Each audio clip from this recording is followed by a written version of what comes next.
The Notre Dame will rise from the ashes. France sets an ambitious timeline to rebuild after nearly 9 centuries of history went up in flames. How should the cathedral be restored? And what lessons have been learned on how to preserve historical sites? This is Inside Story.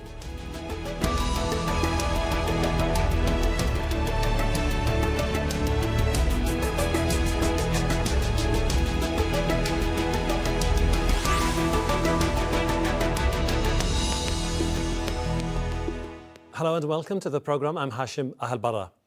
The Notre Dame in Paris survived wars, revolutions and political turmoil. But it took just hours to destroy nearly 9 centuries of history. The World Heritage Site was being renovated when a fire engulfed the Gothic cathedral. For many French people, the Notre Dame was a symbol of their identity. The government is already promising to rebuild and make it more beautiful than ever. It's announced an architecture competition for the reconstruction. Fintan Monaghan has more. When the spire of Notre Dame collapsed, France felt a part of its identity fall with it. More than 850 years of history was engulfed in flame. The legendary gargoyles overflowed as thousands of liters of water were pumped in. The French president vowed to rebuild the cathedral more beautifully than ever before, and within just 5 years. Throughout our history, we have built cities, ports and churches. Many have burned, many have been destroyed by wars, revolutions or human faults. And every time, we have rebuilt them. Donations for the rebuild have flooded in from France's richest people. 225 million alone from luxury goods magnate Bernard Arnault. Compare that to just before the fire, when the Catholic Church struggled to secure money to repair masonry damaged by time and pollution. Experts from around the world are offering their services with help of new technology. US and European researchers have used lasers over the years to make precise 3D models of the cathedral. And some have suggested asking the creators of this computer game for help. Artists spent 2 years recreating every detail of the building. Many hope that it won't be long before the Notre Dame rises from the ashes and becomes the Grande Dame at the center of Paris once again. Fintan Monaghan for Inside Story. Let's have a look at other heritage sites that have been destroyed in the past. Windsor Castle in the UK was damaged by fire in 1992 during a renovation. It took 5 years and $60 million to rebuild. Venice's La Fenice Opera Hall burned to the ground in 1996. Artisans spent 8 years restoring the building. Last year, Brazil's 200-year-old National Museum burned down in Rio de Janeiro. Recovery efforts have been slow. The 4-year war in Yemen has destroyed heritage sites, including Sanaa's historical old city. And in Syria, the ongoing civil war has damaged World Heritage sites such as the city of Palmyra and the Aleppo citadel.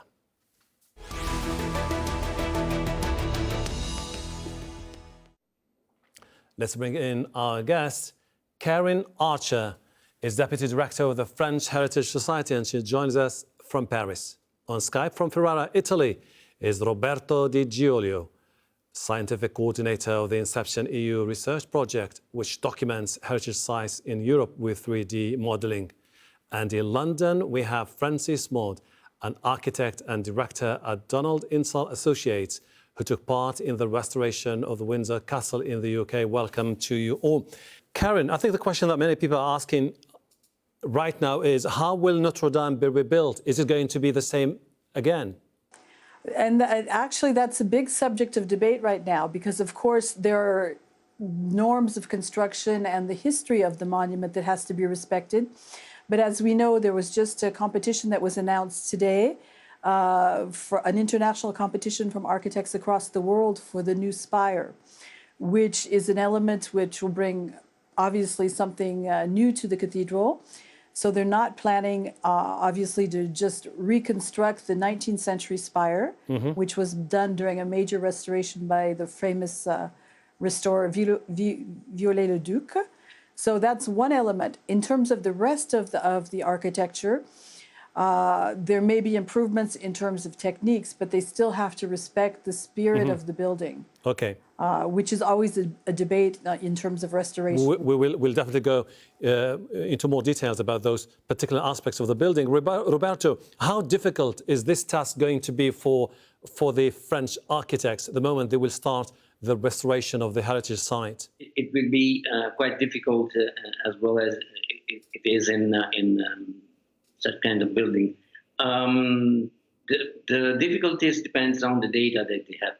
Obviously, the reconstruction is based on the knowledge about the building, about the technologies used in the past, the different reconstruction that in the centuries has been done on the cathedral.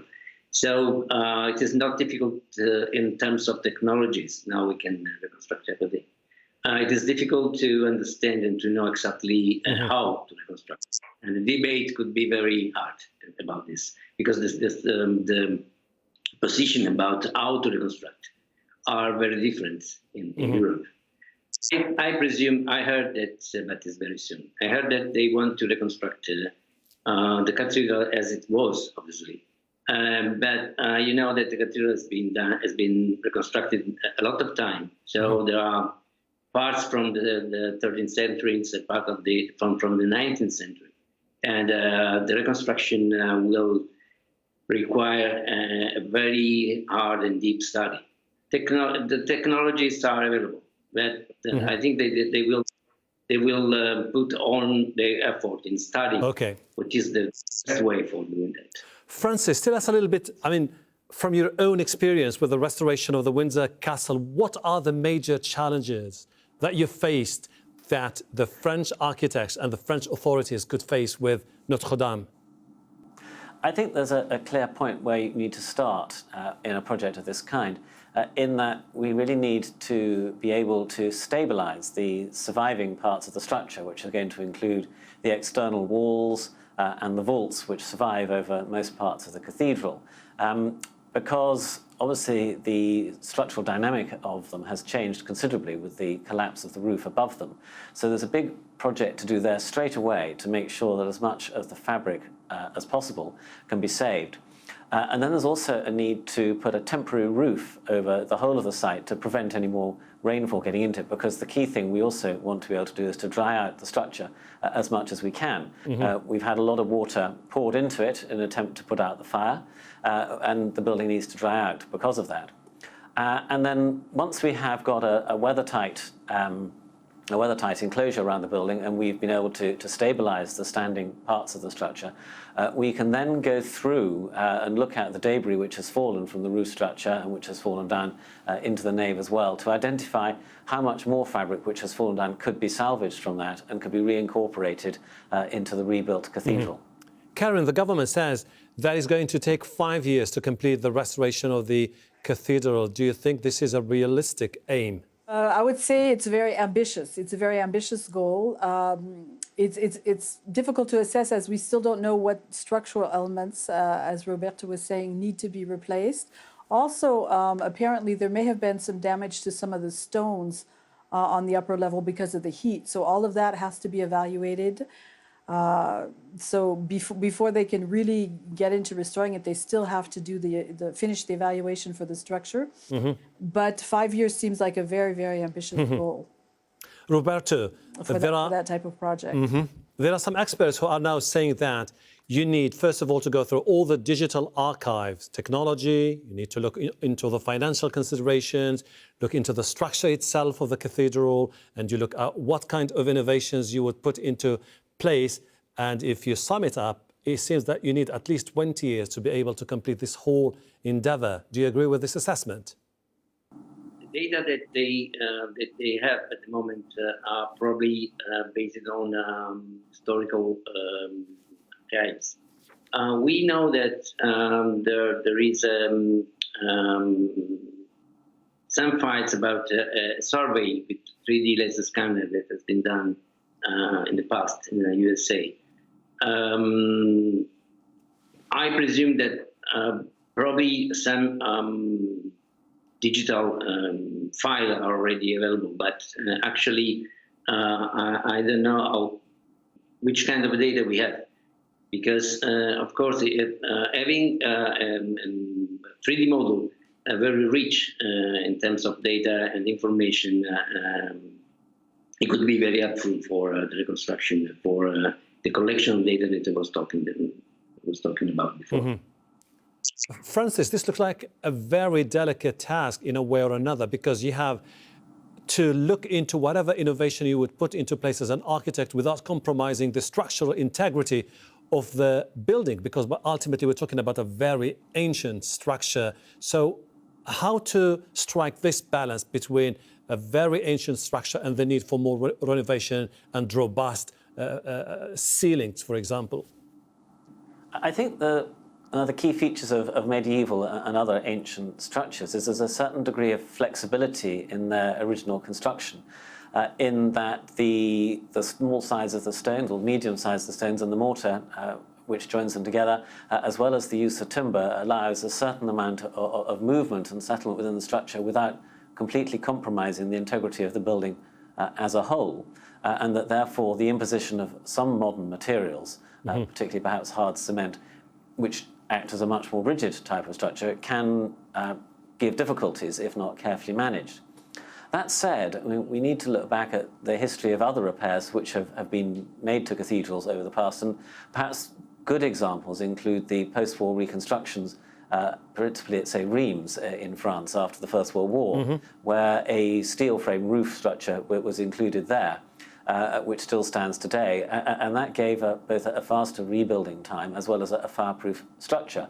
Now, I'm not saying that that's precisely what should be done here, but I'm saying that it is a possibility of one of the things which can be considered when the quantity of remains of the existing roof has been analysed and evaluated for suitability for incorporation into the repaired structure, as well as, of course, in the context of whatever new kind of spire will be designed as a result of the competition that President Macron has announced. Yes. Karen, the Notre Dame was under a process of renovation which was expected to take somehow 20 years before being completed. And they were having problems with financing the whole project. Do you think that things are changing now and that they will not face any problems when it comes to this mammoth task? Yes, well, unfortunately, this is one of the bright sides of this catastrophe. I know that they were still actively seeking funds for the restoration that was just ongoing, and you saw the scaffolding in all the films of the flames burning. I know they were seeking funds in the United States as well, trying to get more support abroad. And with this near disaster, with Notre Dame almost disappearing, there's been a spontaneous outpouring of support. We've seen that with our organization at French Heritage Society, where we normally raise funds only in the United States and some in France. We launched a campaign on Monday, and we have over 35 countries that have contributed so far. And mostly private individuals giving an average of about $80. So it shows that people are really touched by Notre Dame, and I think also the fact that this could have disappeared. For me, what was most moving on what happened Monday night was not when the spire fell, but at one point during the evening when they said that they were not sure that they would be able to save the structure. And just as we can't conceive the world without Paris, we can't conceive Paris without Notre Dame. Fair enough. And I think that's what we're feeling with all of this outreach that we're coming. Roberto, I would like to go through some of the aspects of the reconstruction of the whole project, because if you look at the building itself, very much celebrated for its flying buttresses, gargoyles, and the rose windows. I mean, if you have to go through technology to try to record everything and bring it back to exactly what it used to look like in just a few days ago, how much time is it going to take? I heard that someone is speaking about 20 years and someone else is speaking about 5. I don't know which will be the choices that will be taken about how to reconstruct the destroyed part of the cathedral, and this decision will be very much influenced on the timing and the time that will be taken for doing that. I must say that there will be a phase of investigation and decision and collection of information that will require sometimes before starting with the site. But actually, honestly, I must say that what I know so far is not enough for give an answer, a right answer. I could say something that is absolutely wrong. I see your point. Francis, I mean, there's this general sentiment among the people who are affected by this, the sites of the spire collapsing and the fire engulfing, the blaze engulfing the building, that they just wanted it to look exactly like what it used to be. But this is a new era with different technology, different new materials. What do you think should come first? The need to rebuild it along the lines of the new technology, or the need to maintain the structure the way it used to be, although it's a fragile structure anyway? The eternal debate really in all restoration projects is precisely between the balance between the precise reconstruction of the building that's been lost or the degree to which it can be altered to incorporate new technologies. And a lot of what informs decisions to answer that discussion comes from a really close analysis of the fabric that survives, and that's going to take into account its significance and value, and Karen has already touched on that. And a lot more will also come from the condition of the remaining fabric and whether it in fact can usefully be reintegrated into the restored Notre Dame cathedral. And we should also add that there will be some elements of modern alterations and interventions which will undoubtedly be of use to people in the future. We, for instance, would include better fire detection measures as an obvious one, particularly after a tragedy like this, better means of preventing the spread of fire through the building, detecting it and extinguishing it as well. So there's always going to be a certain degree of innovation in any restoration project. Karen, many people are asking the question about how did it happen? We know that old structures are flammable by definition because they are so fragile with the timber still there used as a wrapping. But however, isn't this something which is likely to open a debate about the need to upgrade safety measures along all the historical sites in France and all over the world? Yeah, I think it may well, and we have to remember that we were very fortunate in Paris because Notre Dame is isolated somewhat. It sits on the point of the Ile de la Cité, so there's buildings to one side, the river on the other side, and then of the square. We have, the city of Paris itself has some 93 churches that it's responsible for that are integrated right into the fabric of the city. And we have many other cities throughout France where that's the case. So, and oftentimes funding is a critical issue. So security goes hand in hand with that. And I think being right in the center of the city makes that even doubly more important.